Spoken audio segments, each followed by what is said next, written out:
মানুষ যখন ইফতারি করে পাঁচটা ভুল এমন করে যে ভুলের জন্য মানুষের রোজার ফজিলত, সওয়াব, মাহাত্ম্য, সিগনিফিকেন্স নষ্ট হয়ে যায়। আমরা পাঁচটা শুনবো যাতে করে আমাদের কারো এই ভুল না হয়। রাজি আছেন তো সবাই ইনশাআল্লাহ? এক নাম্বার, রমজান মাসে অনেকে দেখবেন ইফতারি খেতে বসে একটা ভুল সবাই করে, বেশিরভাগ মানুষ দেখবেন মোবাইল ফোন নিয়ে রেডিওর আজান কখন হবে তারা রেডিওর আজানের অপেক্ষায় থাকে। এটা ভুল ধারণা, মাথায় রাখবেন।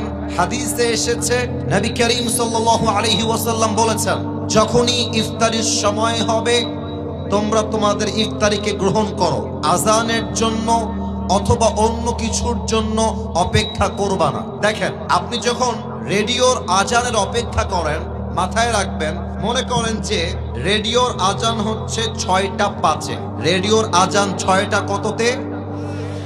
এত আস্তে তো রংপুরের মানুষ কথা কয় না, 6টা। আর আপনার ইফতারির টাইম হলো জেলার 6টার সময়। এখন 6টার সময় ইফতারির টাইম হয়ে গিয়েছে, and you are waiting for the azan of radio. রেডিওর আজান দিলে আপনি ইফতারি খাবেন। তাহলে আপনি যদি রেডিওর আজান অপেক্ষা করেন, আপনার ইফতারি 5 মিনিট পিছিয়ে গেল, তাহলে আপনি নবীর সুন্নাহ অনুযায়ী টাইমকে মেইনটেইন করতে পারলেন না। অতএব এখন থেকে নিয়ত করে রাখেন, ইফতারির যখনই টাইম হয়ে যাবে, যেখানে যেই জেলায় যেই টাইম, ওই টাইমে ইফতারি খাবো। আজান দিলেই খেতে হবে এটা কোনো শর্ত নয়। আল্লাহ সবাইকে রাইট টাইমে ইফতারি গ্রহণ করার তৌফিক দান করুক। পড়েন সবাই আমিন।